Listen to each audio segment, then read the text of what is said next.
From the studios of Farm Journal Broadcast, this is U.S. Farm Report. Welcome to U.S. Farm Report this weekend. It's our first time in Gopher Country visiting the University of Minnesota as we continue our 2023 Beck's U.S. Farm Report College Roadshow. And here's what's in store over the next 60 minutes. Decades of work, all to create an apple tasting experience you'll never forget. The one that probably moved us to the forefront locally, nationally, and internationally was Honeycrisp. And that really broke new ground. We introduced that in 1991.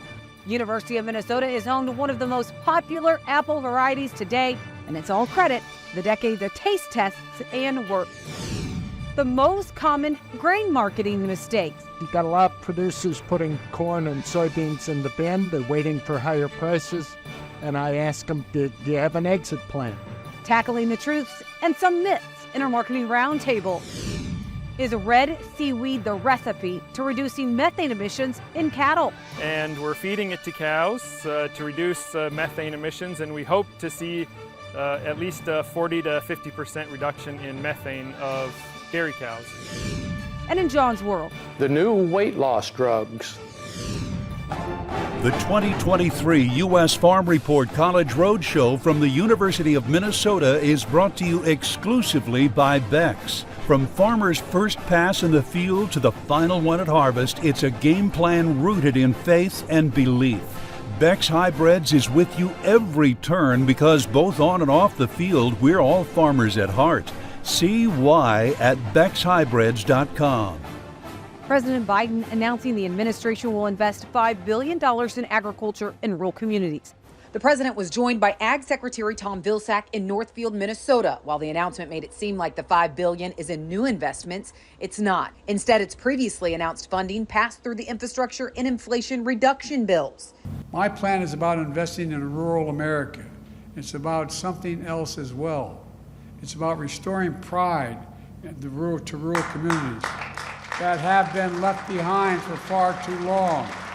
In addition to the $1.7 billion to go toward climate-smart agricultural practices, $1 billion is to expand independent meat processing capacity, $274 million to expand rural high-speed internet, and $145 million to increase access to renewable energy.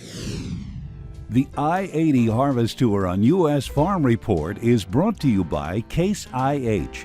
The Farmall has been an iconic partner on the farm for generations. Come celebrate a century of Farmall. The one for all with us at farmall100.com. And by AGI. At AGI, we spend a lot of time focused on product details, making sure you can store your grain how you need to and move it when you need to. Learn more at aggrowth.com.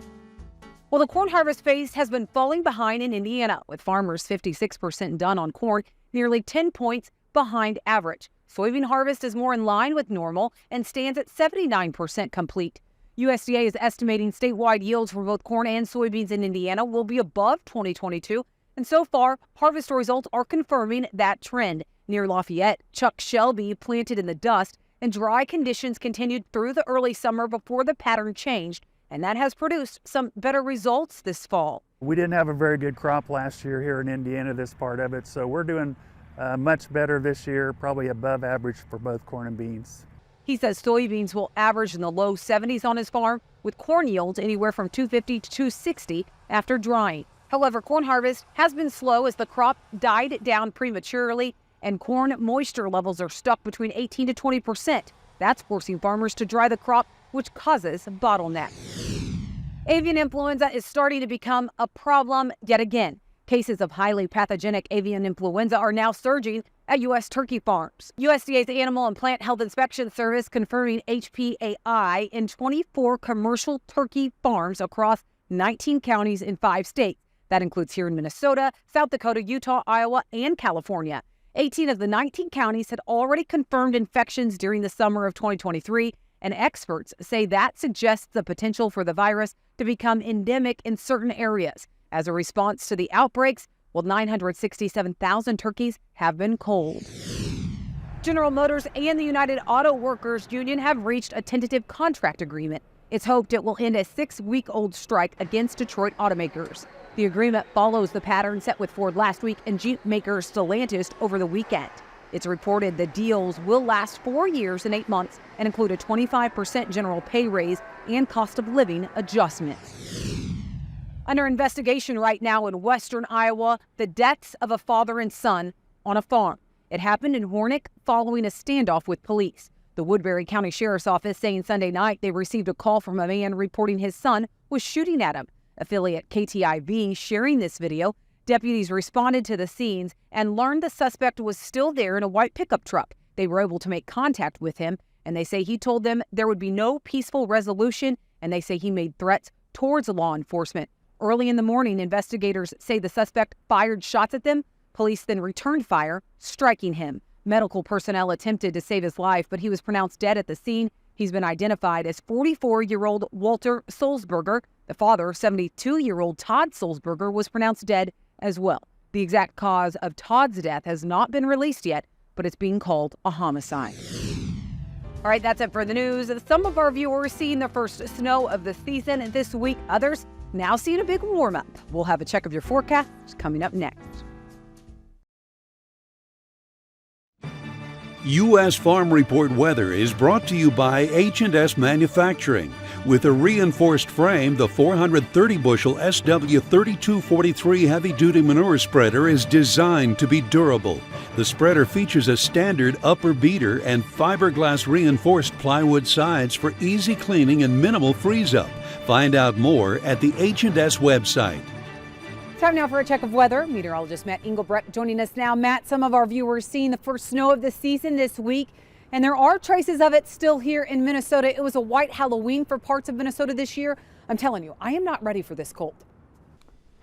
That's what it was, wasn't it? It was a white Halloween. Most times we're looking at the percentages of having a white Christmas, but we did not look at the percentages of a white Halloween across the United States. Now, Tyne, you were mentioning that you're sick and tired, or not ready, I should say, for the cold. Check out the map. This is the temperature outlook. November 7th through the 11th, a lot more red, orange, and yellow on this map than the blue. Remember, last week when we talked, it was completely flipped. Nearly 2/3 of the United States was in the blue. So we're expecting this pattern to kind of shift. There's going to be a shallow, the jet stream is going to be pretty shallow in and across the United States. And that's why south of the jet stream is where we see some of the more significant warm up, but not a lot of storm systems coming through. So when you look at the precipitation outlook, while there is some green, we're just off of the normal part on this legend. We really don't get back into the wetter than normal category unless you're looking back into parts of Texas and then over on the west coast as well, Seattle, Portland, and also into California. So not only is it looking warm into next week for a good portion of the nation, but not a lot of storm systems coming through either. And obviously, if we're expected to be above average with temperatures, anything that comes down would be in the form of rain. Let's take a look at what's going on with that jet stream. So Monday, Tuesday, and Wednesday, that zonal flow shows up. When we get into this kind of situation, the zonal flow, what we're going to be watching for is some kind of kicker. And actually, you can trace some of these kickers all the way back across the Pacific Ocean over near Japan. You start to see things show up there that in about a 7 to 10 day period ends up showing up here as we try and follow those waves and also follow that weather forecast. So this is jet stream coming up on Monday. We stay zonal. The next kind of kicker or trough starts to come in towards the tail end of the work week and the weekend. Any energy that tries to come through the jet stream to bring not only a pocket of cold air to the United States, but also any kind of snow or rain chances, well, that energy is going to have to go up and over this ridge of high pressure base down here into the southeast. So pretty quiet pattern to start the work week. May get a few clipper systems. Otherwise, we're going to be watching our next system back out here towards the west, and also some cooler air trying to come in across the Midwest going into the weekend.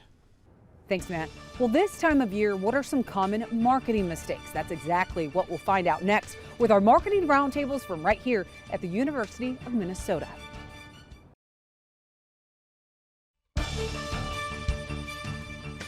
Welcome back to the University of Minnesota on this brisk, beautiful morning. Excited to be here. We have a lot to cover this weekend, especially with our economists and our marketing roundtable.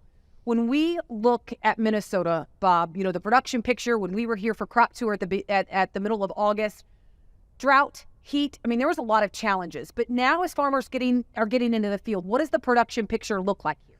Yeah, I think what we've seen around the state is certainly the central part of the state, southeast, was most heavily hit with the drought. But I think we've gotten some surprisingly good numbers in corn, better than most producers expected. There's certainly, areas that were hit that are going to see much lower production. On the soybean side, I don't think we're going to see quite the levels that we have in the past. USDA has got us pegged for right around 50 bushel per acre this year. I think we're going to be at that or a little below by the time we get things added up in Minnesota. How spotty has it been from farm to, not even county to county, but farm to farm?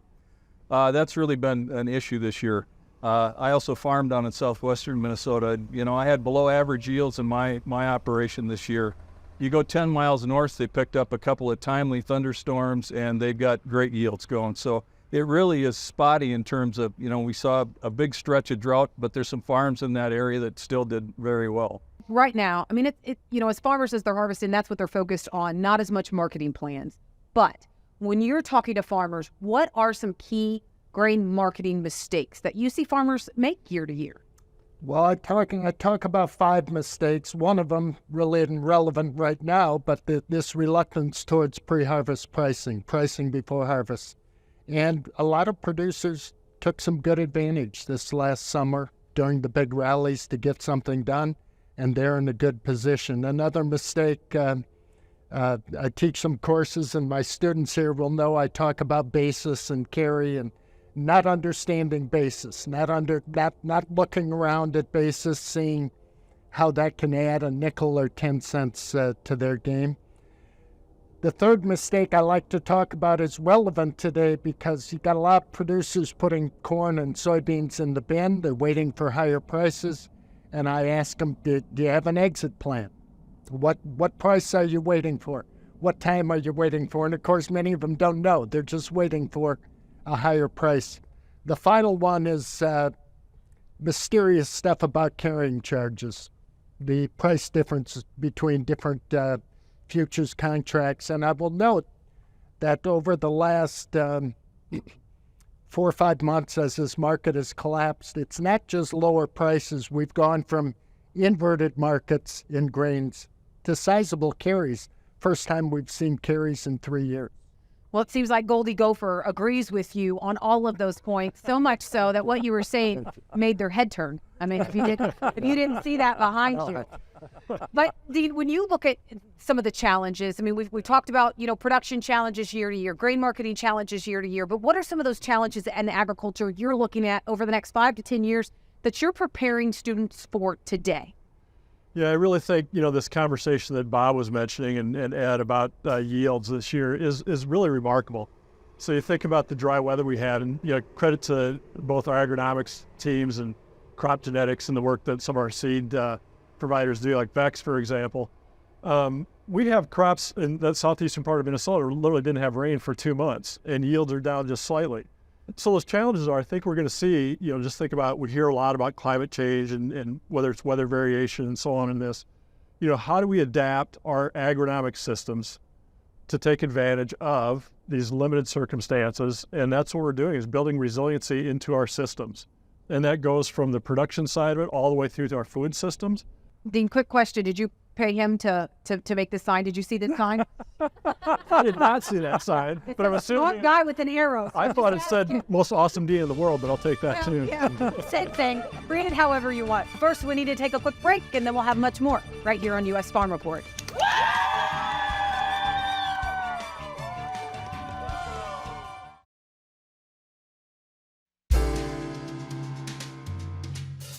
Well, Americans have a new option for weight loss, but what does it mean for the food we produce? Here's John Phipps. Pharmaceutical companies have high hopes for a new category of weight loss drugs known as GLP-1 drugs. Basically, when administered monthly, they alter the body's production of hormones that control the brain's perception of satiety, the sense of being full. They have become a sensation in the medical industry for coping with obesity and diabetes, and a challenge to the food industry and its investors. The two big brands currently are Ozempic and Wegovy. While they have been through years of testing, like all new pharmaceuticals, ongoing research shows clear evidence of their effectiveness. I have a friend for whom this therapy has been a life changer. GLP-1 drugs rose to public awareness recently when a Walmart executive reported that shoppers using such drugs were buying less food. While the fact that Walmart can track this is pretty creepy to me, the statement rippled through the whole food industry. These drugs seem to work better with fewer side effects than bariatric surgery or weight loss programs. The impact on farmers could be subtle and substantial, as more and cheaper versions of these drugs are released in the next few months. For example, here is what one industry analyst found. The blue bars are GLP-1 buyer food volume changes. It shows good news for yogurt manufacturers, and that's about all the good stuff. Produce, dairy, meat, and bread are examples of food groups that see decreased GLP-1 consumer demand. The biggest loser, so to speak, is the snack food industry. But, as they say, wait, there's more. While not fully understood why, GLP-1 drugs have been used enough to show they reduce other cravings from alcohol to nicotine. They can improve liver, heart, and kidney function as well. Investors have noticed, and share prices for products and services from dialysis to addiction treatment to cholesterol medicines have been hammered by the potential of these drugs. The effect for farmers will be felt first, probably by grain producers, and then, as it works through the food chain, the protein and produce sectors. Regardless of these economics and the impact on the food system, drugs like Ozempic appear to be a huge advancement for human health and a big and deserved win for the global pharmaceutical industry. Thanks, John. Well, for young tractor enthusiasts, this next one may be for you. It's a Farmall Cub in Tractor Tales next. Tractor Tales on U.S. Farm Report is brought to you by Farmall. 100 years of milestones, community, and memories. Since 1923, it's been the one for all. Celebrate with Case IH at farmall100.com. Welcome back to Tractor Tales, folks. This week, we've got a Farmall Cub that gets lots of attention from young tractor enthusiasts. What we got here is a 1949 Cub that I rescued from a field about 15 years ago. I used to drive one of these when I was in high school working for the city schools with a mower under it, so I had a lot of good memories about Cubs. Put it together, restored it. It was in pretty bad shape. It was way worse shape than anything I'd ever tackled, but turned out good, and had used it, played with it, showed it, used it around here, got a blade for it, and a plow, and that sort of thing, and so it was useful, and I still use it for that kind of stuff here. I saw a guy at a show that had a platform built on the back of his, and he used it just to haul stuff around the show, his lunch basket, and that sort of thing. And that's kind of cool. And I realized that with that platform back there, I could stand on the back of it, and I could reach over a kid, and I could steer it if I had to. I could hit the throttle, I could hit the gear shift, and I could kill it with a kill switch that I mounted behind the seat. So when I take it to shows, I put the platform on it, and we announce tractor driving lessons are open, and kids come over, grandmas, kids, you name it. And I have one solid rule that prevents fights, and that is the kid gets on the seat. If he can set his rear in the seat and take his left foot and push the clutch down all the way, you're qualified. I'll have it running, slow idle, put it in low with the kid's foot all the way down on the clutch, and then say, okay, let up easy, and some do and some don't. But in this thing in low gear, It doesn't matter. I've never been thrown off the back by that. And then let them drive it. They can steer it. They can go anywhere they want to. And I can always grab the steering wheel and adjust it if I have to. I can kill it if they're about to run over grandma, but kids love it. And they'll come back to our show year after year to come back and drive the tractor. Thanks, Greg.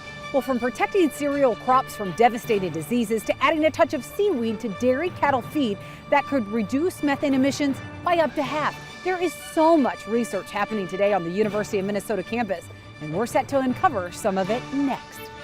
U.S. Farm Report is produced and distributed by Farm Journal Broadcast.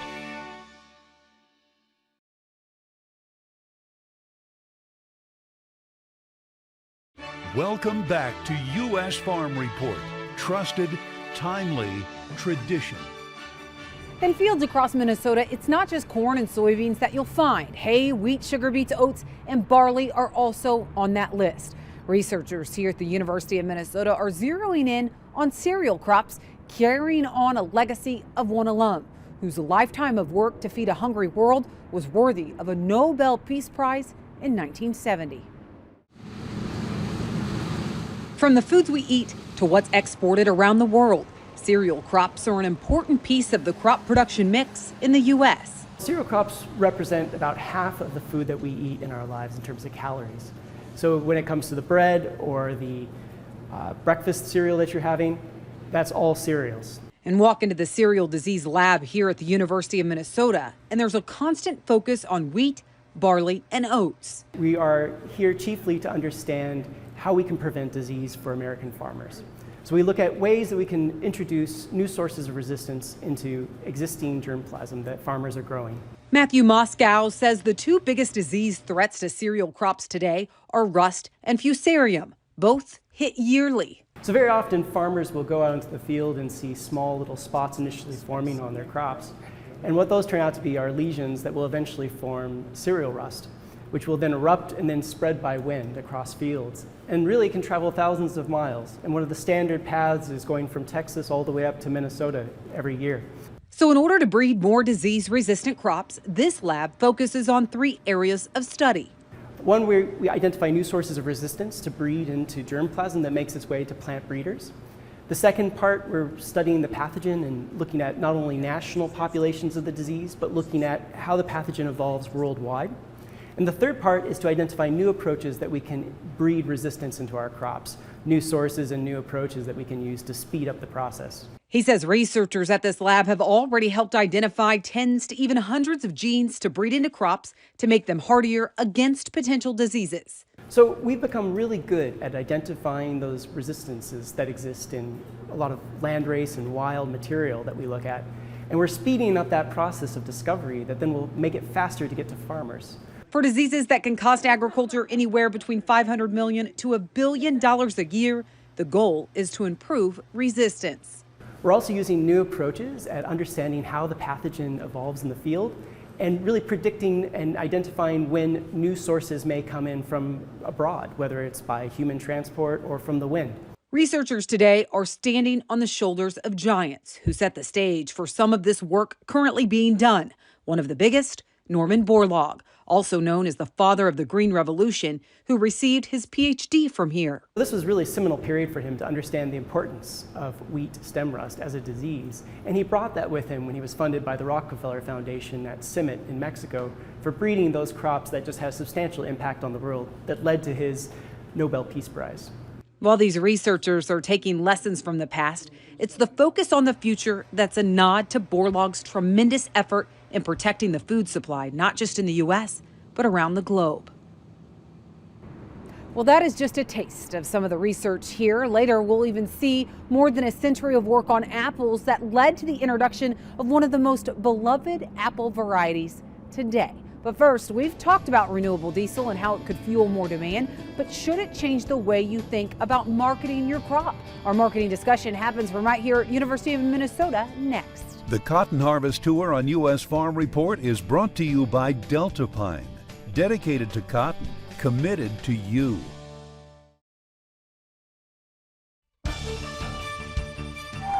Welcome back to U.S. Farm Report from here at the University of Minnesota. Much more to talk about with our marketing discussion. And Bob, I'll start with you, because when you look at 2023, the biggest pain point from producers has really been input costs.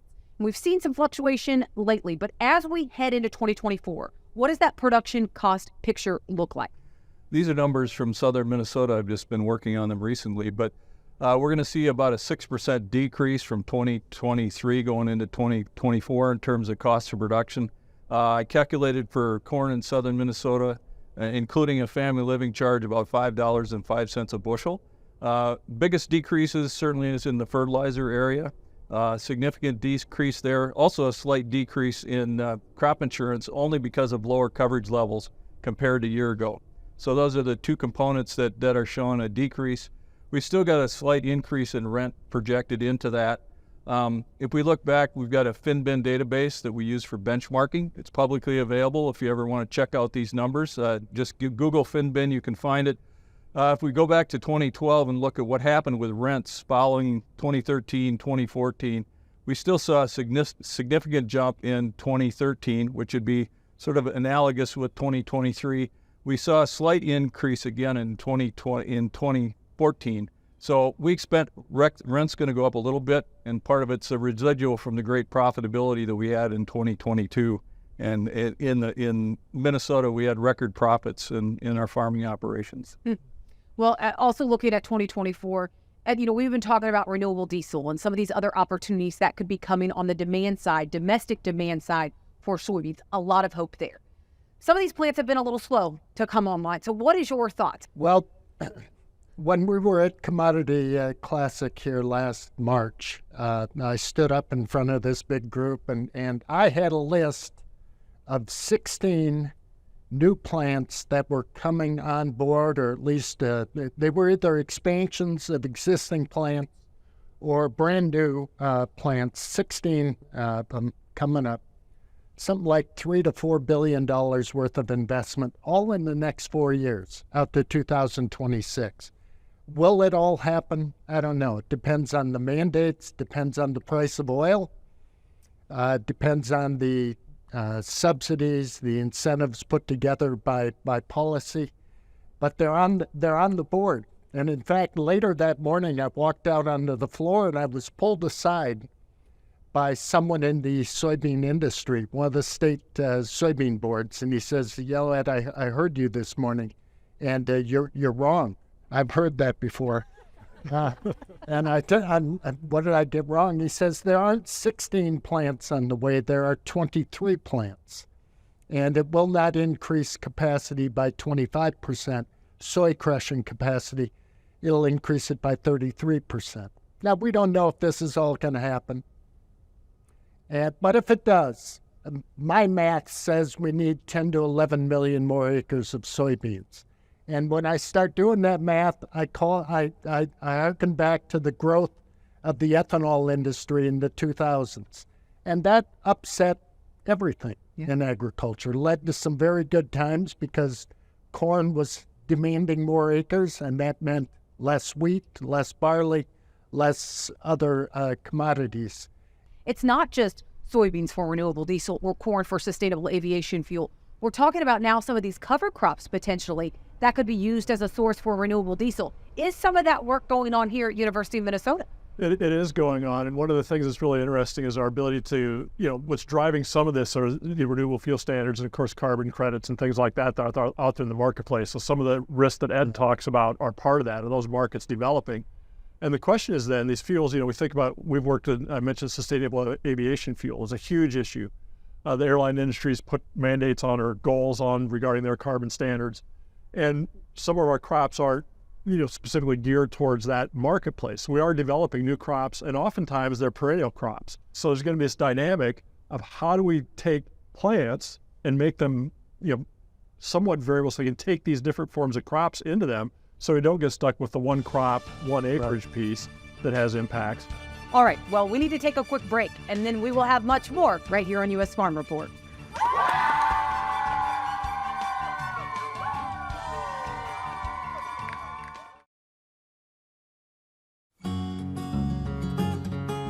Cows seem to have a bad rap by some, and it all goes back to methane. UC Davis researchers say cows and other ruminants only account for 4% of all greenhouse gases produced in the U.S. But researchers here at the University of Minnesota may have found a way to cut those emissions by up to half. And the secret to change just may be in what the cows eat. From cow burps to cow manure, it's the great debate just how much methane comes from cows. Well, dairy cows play a big role. There's almost 9 million dairy cows in the United States, so certainly we can help reduce the methane emissions if we work with all of the cows in the U.S. While the researchers here are not answering how much methane dairy cows emit, they're tackling another burning question. One of the questions we're trying to answer is, can we reduce methane emissions in dairy cows? And the answer just may be in what the cows eat. We're working with feeding some red seaweed to help reduce methane emissions in dairy cows.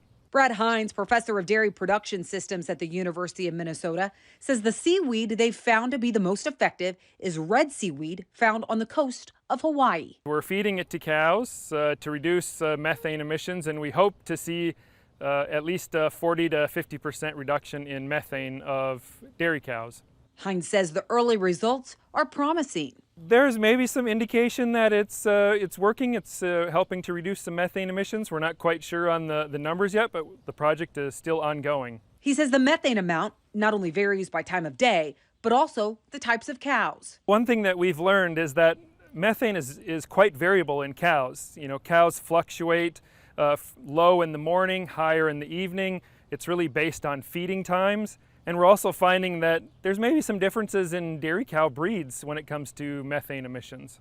But in his research, he's found by feeding a very small amount of red seaweed, it can help reduce the methane emissions by up to half. Just normal feed, maybe it's less than an ounce per cow per day, so a very small amount that we're feeding to cows.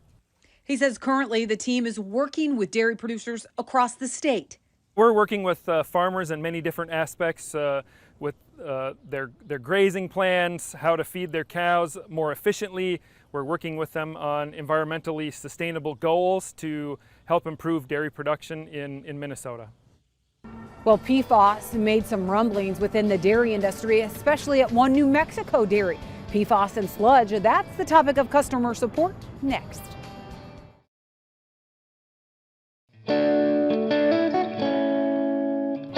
PFAS and sludge. John's tackling both of those topics in customer support this week. Two comments this morning from Maine viewers from whom I need addresses about municipal sludge.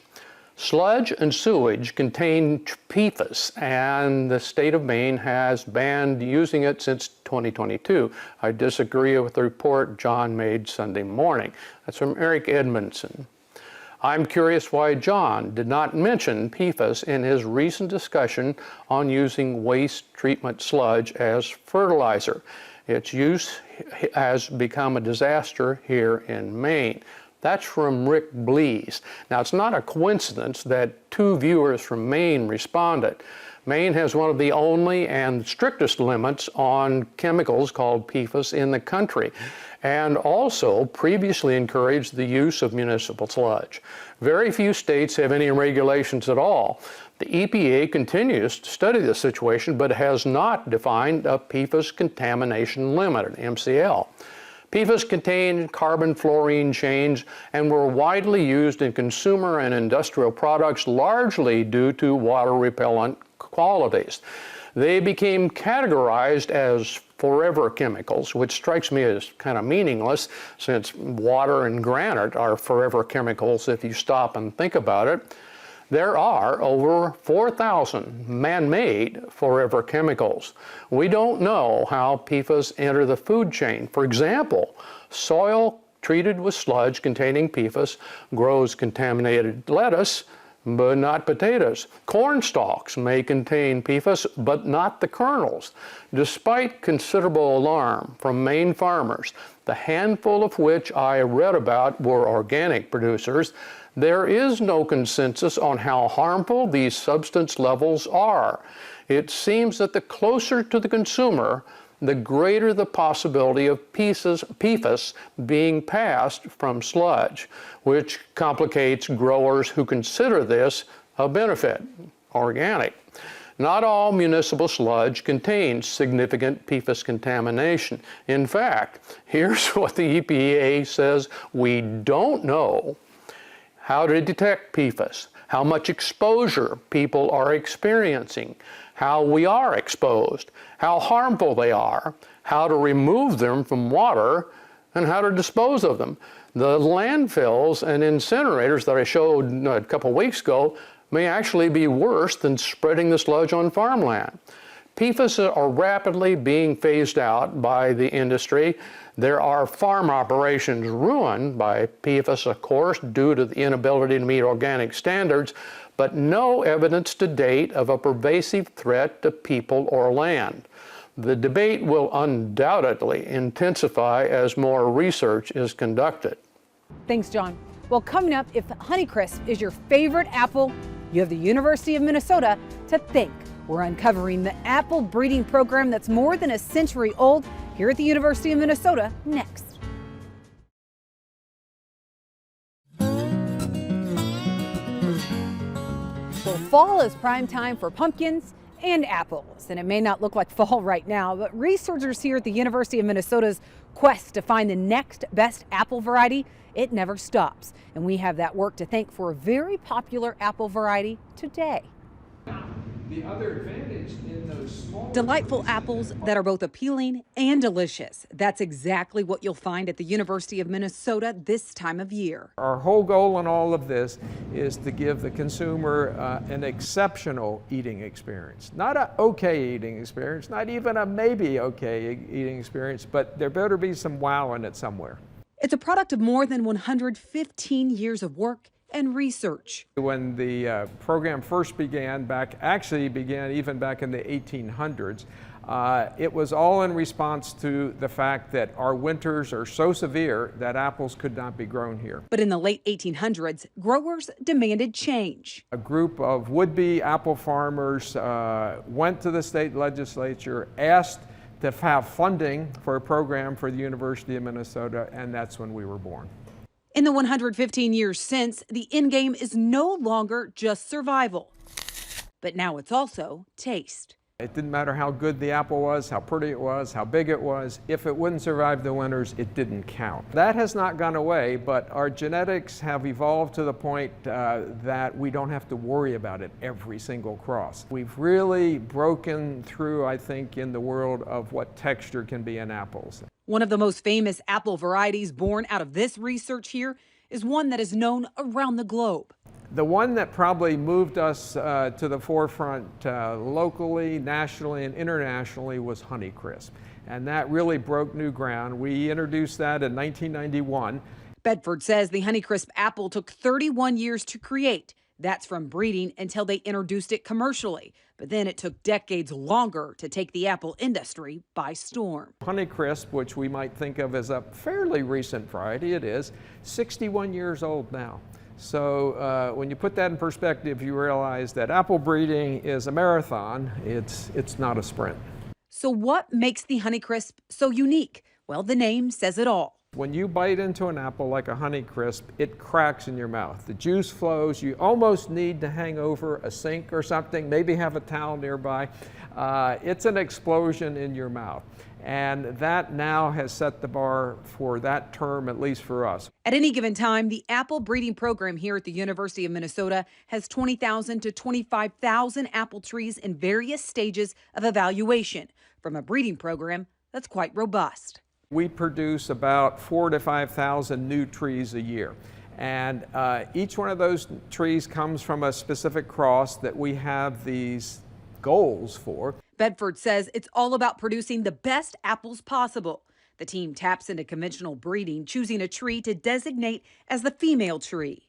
It's a matter of sexual reproduction. And before the flowers open, we'll choose limbs on that female tree that we're going to use. Before those flowers open in the spring, we'll cover those with a paper bag.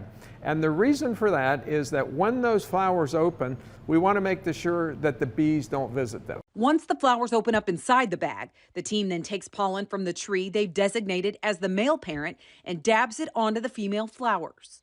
And if all goes well, those flowers that we fertilized will fertilize the ovary, and that will become apples inside there. Those seeds will have characteristics from each parent, just like our children have characteristics from us. Decades of work and more taste tests than even Bedford can count. It's 1 in 10,000 trees that make it through. In order to get to that 1 in 10,000 trees, we have to taste thousands of bad apples to get there. And in fact, every day when we're at the peak of the season, we have to taste about 500 apples a day. Now that probably sounds like fun to some people, but let me tell you, after the first 100, it's not fun. And in fact, most of them are not very good. But in the end, the goal is to create an unforgettable experience and to make sure there truly are no bad apples in the bunch. I have to admit, our family is definitely fans of the Honeycrisp, and I have a whole new appreciation for all apple varieties after that. Well, that does it for this weekend's U.S. Farm Report Beck's College Roadshow from the University of Minnesota. We will wrap up our College Roadshow next week as we jet off to the University of Illinois. Thanks for watching this weekend, and we hope that you tune in next weekend as we work to build on our tradition. Have a great weekend, everyone. U.S. Farm Report is produced and distributed by Farm Journal Broadcast.